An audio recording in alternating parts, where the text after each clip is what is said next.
So hello guys, it's Ayush और मैं तुम सभी का वेलकम करता हूँ चैनल के एक और ब्रांड न्यू वीडियो में। और आज के वीडियो में हम लोग एक्सप्लेनेशन करने वाले हैं house of the dragon series के एपिसोड नंबर 8 का। So now without wasting any more time let's get on to the explanation. Episode की शुरुआत होती है 6 साल के टाइम जंप से, जहाँ पे फिलहाल के लिए ड्रिफ्ट मार्क के थ्रोन पे अपनी प्रिंसेस रेनीस टारगेरियन बैठी हुई हैं, क्योंकि लॉर्ड कॉलिस वैलेरियन जब अपने एक एडवेंचर पे थे तब वहाँ पे उन्हें चोट लग गई, जिसकी वजह से उनका बहुत ज्यादा खून बह गया है और वो अपने डेथ बेड पे रेस्ट कर रहे हैं, जिसकी वजह से बहुत लोगों को ऐसा लग रहा है कि शायद वो जिंदा ना बचे। इसीलिए लॉर्ड कॉलिस वैलेरियन के छोटे भाई वेमॉन्ट वैलेरियन यहाँ आए हैं और ड्रिफ्ट मार्क के थ्रोन को अपना बोल रहे हैं, क्योंकि लॉर्ड कॉलिस और प्रिंसेस रेनीस के 2 बच्चे थे। पहला लड़का जिसका नाम था लाइनोर, दूसरी लड़की जिसका नाम था लाइना। अगर राजतंत्र की नजरों से देखा जाए तो ड्रिफ्ट मार्क की थ्रोन का असली उत्तराधिकारी अपना लाइनोर था, बट लाइनोर इन सब की नजरों में मर चुका है। वो तो हम ऑडियंस को मालूम है कि लाइनोर मरा नहीं है, कहीं भाग गया है, बट इन सब की नजरों में लाइनोर मर चुका है। और लाइनोर ने जिस औरत से शादी की थी मींस रेनेरा, तो उसके बच्चे लाइनोर के बच्चे हैं ही नहीं, वो सारे बच्चे बास्टर्ड्स हैं। और अगर बात करी जाए लाइना और डायमंड के बच्चों की, तो वो लड़कियां हैं और हम सब जानते हैं लड़कियों को थ्रोन नहीं मिलता। इसी वजह से वेमॉन्ट वैलेरियन ये कह रहे हैं कि ड्रिफ्ट मार्क के थ्रोन के असली उत्तराधिकारी वो हैं। बट प्रिंसेस रेनीस टारगेरियन इस बात से एग्री नहीं करती और हम प्रिंसेस रेनीस के बगल में डायमंड की बेटी बेला को भी देख पाते हैं। इसके बाद सीन शिफ्ट होकर ड्रैगन स्टोन की तरफ जाता है, जहाँ पे डायमंड साइरेक्स के अंडे निकाल रहा होता है। एग्स को लेके वो बाहर आता है, जहाँ पर वो एग्स को ड्रैगन मेस्टर्स को दे देता है और उन एग्स को वार्म रखने को बोलता है। इसके बाद डेमन को बेला का मैसेज मिलता है, जिसे वो सीधा रेनेरा के पास लेके आता है। सीन शिफ्ट होकर रेनेरा की तरफ जाता है, जो कि करंटली ड्रैगन हॉल में होती है, जहां पर जसेरिस ओल्ड वैलेरियन लैंग्वेज बोलने की प्रैक्टिस कर रहा होता है और उसने अपने डे 1 में ही बहुत इंप्रूवमेंट दिखाई होती है। वो और ज़्यादा लर्न करना चाहता है, बट उसकी माँ उसे समझाती है कि तुम्हारे पास अभी बहुत टाइम पड़ा है ओल्ड वैलेरियन लैंग्वेज लर्न करने के लिए। हम छोटे जॉफ्री को भी वहाँ पे नोटिस कर पाते हैं, तभी वहाँ पर डायमंड टारगेरियन आ जाता है, जो कि रेनेरा को बताता है कि हमें तैयारी करनी पड़ेगी, क्योंकि किंग विसेरिस टारगेरियन की तबीयत खराब होने के कारण एलिसेंट हाई टावर और ऑटो हाई टावर ने क्राउन की सारी पावर अपने हाथ में ले रखी है। हाउस हाई टावर ही अभी सारे क्राउन के डिसीजंस ले रहा है, और अगर वेमॉन्ट वैलेरियन अपनी रिक्वेस्ट लेके उनके पास चला जाता है तो शायद वो लोग वेमॉन्ट वैलेरियन को ही ड्रिफ्ट मार्क का थ्रोन दे दें। रेनेरा और बाकी सब लोग किंग्स लैंडिंग की तरफ जाने के लिए प्रस्थान करते हैं, पर जब वो लोग किंग्स लैंडिंग आ जाते हैं तब वहां पर उनका वेलकम करने कोई नहीं आता। आई मीन रॉयल फैमिली से वहां कोई नहीं आता, बट लॉर्ड कैसवेल वहां जरूर आते हैं। इन्हें हमने पिछली बार एपिसोड 6 में देखा था। इसके बाद सीन शिफ्ट होकर स्मॉल काउंसिल की तरफ जाता है, जहां पर हम देखते हैं कि अभी किंग विसेरिस की पोजीशन अपनी एलिसेंट हाई टावर ने ले रखी है। फिर रेनेरा वाला मैटर टेबल पे आता है और कोई भी लुसेरिस वैलेरियन की साइड नहीं लेता एक्सेप्ट लॉर्ड बिस्बेरी। इनके पास ज्यादा कोई पावर नहीं है, पर तब भी ये अपनी रेनेरा की साइड लेते हैं। यहाँ पर हम कुछ नए कैरेक्टर्स को भी देख पाते हैं, जिसमें से सबसे ज्यादा स्टैंड आउट करते हैं जैस्पर वाइल्ड, जो कि करंट मास्टर ऑफ लॉज हैं। लॉर्ड लॉयनल स्ट्रॉन्ग के मरने के बाद ये पोजीशन इन्हें मिली है। इसके बाद Alicent high tower small council को लीव करके अपने गेस्ट्स को अटेंड करने चली जाती है। तभी उनके पास किंग्स गार्ड्स में से सर एरिक आते हैं, जो कि उन्हें बताते हैं कि आपके बेटे एगॉन टारगेरियन ने कुछ गड़बड़ कर दी है, जिसकी वजह से एलिसेंट हाई टावर को पहले अपने बेटे पे चेक करने जाना पड़ता है। आगे हमें इस लड़की को दिखाया जाता है जिसका नाम रहता है डियाना, और एगॉन ने इसके साथ फोर्सफुली सेक्स किया है, जिसकी वजह से पूरा matter direct Alicent high tower के पास लाया गया है। एलिसेंट हाई टावर लड़की को समझाती है और उसे वही टी पिलाती है, जिसकी वजह से वो प्रेग्नेंट ना हो जाए, और उसके ट्रबल्स के लिए उसे पैसे देती है और किंगडम से दूर जाने को बोल देती है। इसके बाद वो एगॉन के पास जाके एगॉन को बहुत ज्यादा गरियाती हैं, इवन उसे अपना बेटा कहने से भी इनकार कर देती हैं। और अगर तुम लोग सोच रहे हो कि भाई यहाँ पे एगॉन इतना ज्यादा डिफरेंट क्यों लग रहा है, तो भाई यार 6 साल का टाइम जंप आया है, जिसकी वजह से एक्टर्स इन लोगों ने चेंज कर दिए हैं, और यहाँ पे हमें न्यू हेलेना भी दिखाई जाती है। इसके बाद सीन शिफ्ट होकर रेनेरा की तरफ जाता है, जहाँ पे रेनेरा और डायमंड किंग के चेंबर में जाते हैं, जहाँ पर हम देखते हैं कि किंग की हालत बहुत ही खराब हो रखी है। रेनेरा और डायमंड अपने 2 नए बच्चों को उनसे मिलाते हैं, जिनमें से पहले का नाम है एगॉन द थर्ड, जिसे एगॉन द यंगर के नाम से भी बुलाया जाता है, एंड सेकंड वाले का नाम है विसेरिस द सेकंड। बच्चों से मिलने के बाद किंग विसेरिस के सर में बहुत ज्यादा दर्द होना चालू हो जाता है, जिसकी वजह से वो अपनी दवाई मांगते हैं। डायमंड उन्हें उनकी दवाई पिलाता है। जिसे पीने के बाद किंग वसेरिस सो जाते हैं। इसके बाद डायमॉन उसी दवाई को सूंघता है। उसे पता लगता है कि ये लोग किंग वसेरिस को पेन किलर दे रहे हैं, आई मीन उन्हें नशे के अंदर रख रहे हैं। जो बात रेनेरा और डायमॉन को पसंद नहीं आती तो वो ये सारी बातें एलिसेंट हाईटावर से बोलते हैं। प्लस रेनेरा और टारगेरियन इस बात से भी गुस्सा है कि एलिसेंट हाईटावर और ऑटो हाईटावर ने पूरे रेड कीप में से ऑलमोस्ट हर जगह से टारगेरियन सिजिल को हटा के रिप्लेस करके 7 सेप्टर का सिजिल लगा दिया है। जिसपे एलिसेंट जवाब देती है कि ये हमने सिर्फ इसीलिए लगाया है ताकि हम भूले ना कि हमारे ऊपर भी कोई अथॉरिटी है। और इसके बाद एलिसेंट बताती है कि नेक्स्ट डे मॉर्निंग में उसके फादर फैसला करेंगे कि ड्रिफ्टमार्क की थ्रोट किसके पास जाएगी। इसके बाद सीन शिफ्ट होता है। हम देखते हैं जसेरिस और लुसेरिस अपने पुराने ट्रेनिंग ग्राउंड में आते हैं जहां पे वो बहुत समय से नहीं आए हैं। बैकग्राउंड में हम लोग एरिक क्रैगिल और एरिक क्रैगिल को नोटिस कर पाते हैं।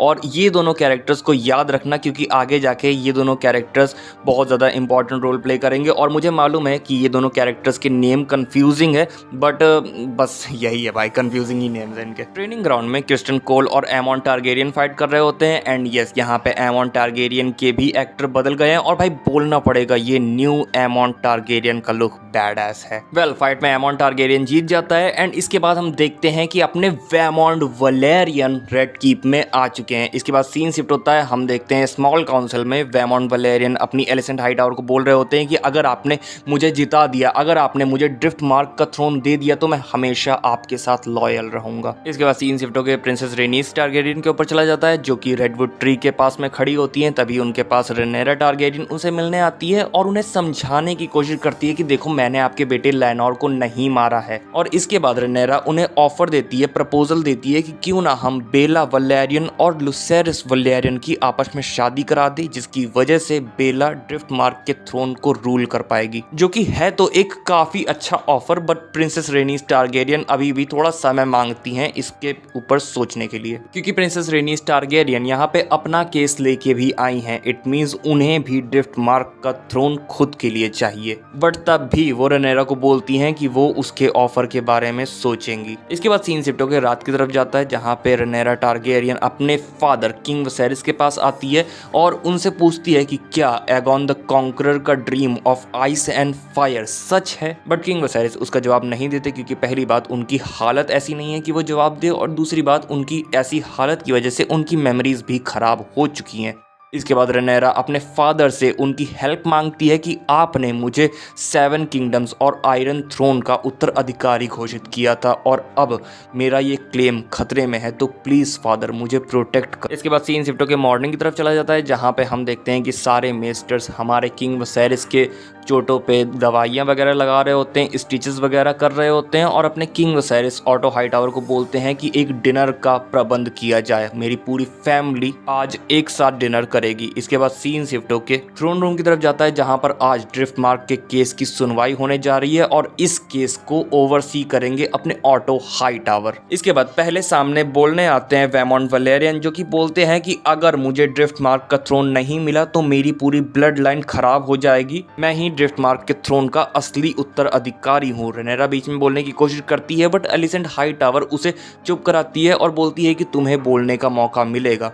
इसके बाद रेनेरा के बोलने की टर्न आती है बट जैसे ही वो बोलना स्टार्ट करती है तभी अपने किंग वसेरिस टारगेरियन थ्रोन रूम में आते हैं और बोलते हैं कि आज आयरन थ्रोन पर मैं बैठूंगा। और भाई क्या कहूँ मैं इस सीन के बारे में, इतना गजब सीन, हर बार देख के गूज बम्स आ जाते हैं। किंग वसेरिस टारगेरियन भले ही एक अच्छे रूलर साबित ना हुए हों बट वो एक अच्छे फादर जरूर साबित हुए हैं। किंग वसेरिस टारगेरियन थ्रोन के ऊपर चढ़ने की कोशिश करते हैं बट तभी उनका क्राउन नीचे गिर जाता है एंड तभी उनका भाई डायमॉन टारगेरियन आके उनकी मदद करता है, क्राउन उनके सर पे चढ़ाता है और उन्हें आयरन थ्रोन पर बैठाता है बिकॉज ऑब्वियसली वो उसका भाई है। और यार मेरे शब्द कम पड़ जाएंगे बट मैं इस मोमेंट को डिस्क्राइब नहीं कर सकता, इसकी ग्रेटनेस को डिस्क्राइब नहीं कर सकता मैं। एनीवेज आयरन थ्रोन पर बैठने के बाद किंग वसेरिस प्रिंसेस रेनीस टारगेरियन से पूछते हैं कि आपका इस पूरी सिचुएशन पे क्या बोलना है, आपके थॉट्स क्या हैं। आपके हस्बैंड लॉर्ड कॉर्लिस वलेरियन ड्रिफ्टमार्क की थ्रोन पे किसको बैठते हुए देखना चाहते थे। जिसके बाद प्रिंसेस रेनीस टारगेरियन अपने हस्बैंड को याद करती हैं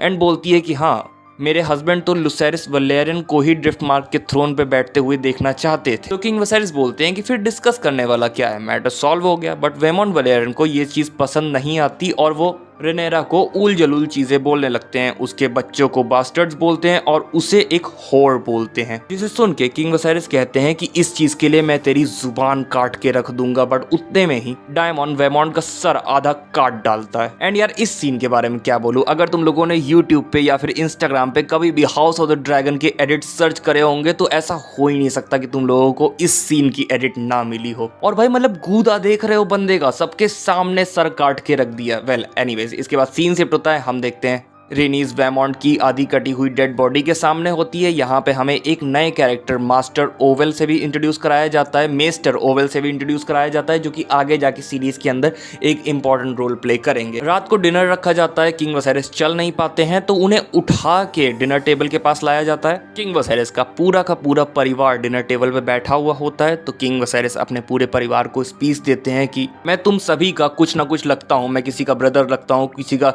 ग्रैंडफादर लगता हूँ, तो प्लीज कम से कम मेरे लिए अपने इस डिफरेंसेस को, अपने इस लड़ाई झगड़े को साइड में रख दो और फिर से एक परिवार की तरह बिहेव करना चालू कर दो। जिसे सुनने के बाद सब लोग एक्चुअल में एक दूसरे के बारे में अच्छी बातें बोलने लगते हैं, एक्सेप्ट एगॉन टारगेरियन, जो कि अपने जसेरिस वलेरियन को कंटिन्यूअसली चढ़ा रहा होता है। इसके बाद हेलेना सबको बताती है कि उसका हस्बैंड एगॉन उस पर ध्यान नहीं देता है, उसके साथ टाइम नहीं बिताता है। इसके बाद जेस एगॉन की वाइफ हेलेना टारगेरियन को डांस के लिए पूछता है, वो दोनों साथ में डांस करने लग जाते हैं। फिर किंग वसेरिस के सर में दर्द होना चालू हो जाता है, जिसकी वजह से उन्हें वहां से ले जाया जाता है। इसके बाद एमॉन टारगेरियन जसेरिस और लुसेरिस को स्ट्रॉन्ग बॉयज बुलाता है, जिसकी वजह से उन सबके बीच में फाइट चालू हो जाती है। और आप यहाँ पे नोटिस कर पाओगे कि जो गार्ड्स रहते हैं वो जसेरिस और लुसेरिस को ही पकड़ते हैं, क्योंकि ये ऑटो हाई टावर और एलिसेंट हाई टावर से ही लॉयल हैं। बट फॉर्चुनेटली डायमॉन बीच में आके पूरी फाइट को रोक देता है। इसके बाद रेनेरा और डायमॉन वहां से चले जाते हैं। फिर सीन शिफ्ट होता है, हम देखते हैं किंग वसेरिस बोल रहे होते हैं कि आइस एंड फायर की प्रोफेसी सही है, the Prince that was promised की प्रोफेसी सही है। बट एलिसेंट इन सारी चीजों को मिसअंडरस्टूड कर लेती है और किंग वसेरिस ये सारी बातें एक्चुअल में रेनेरा को बताना चाह रहे होते हैं, क्योंकि अभी कुछ समय पहले रेनेरा ने ये सारी बातें किंग वसेरिस से पूछी थी। बट किंग वसेरिस अपने होश में नहीं होते हैं, जिसकी वजह से वो गलती से ये सारी बातें एलिसेंट हाई टावर को बता देते हैं, जिसकी वजह से एलिसेंट को ये मिसअंडरस्टैंडिंग हो जाती है कि किंग वसेरिस उससे कह रहे हैं कि नहीं, एगॉन को रूल करना चाहिए। ऑफ कोर्स ये मिसअंडरस्टैंडिंग होनी ही थी, क्योंकि भाई इनके परिवार में पहले तो ये लोग नामों को इतना ज़्यादा कॉपी करते हैं कि भाई जैसे नामों का अकाल पड़ा हुआ है, ऊपर से इतने ज़्यादा नाम डिफिकल्ट होते हैं इनके। तो बस एलिसेंट हाई टावर की इस मिसअंडरस्टैंडिंग के साथ ये एपिसोड यहीं पे खत्म हो जाता है। सो गाइस बस यही था वीडियो। अगर वीडियो अच्छा लगा हो लाइक कर देना, चैनल पे नए आए हो सब्सक्राइब करके बेल आइकन दबा देना। मैं मिलूंगा तुम लोगों से नेक्स्ट वीडियो में, तब तक के लिए बाय बाय टाटा।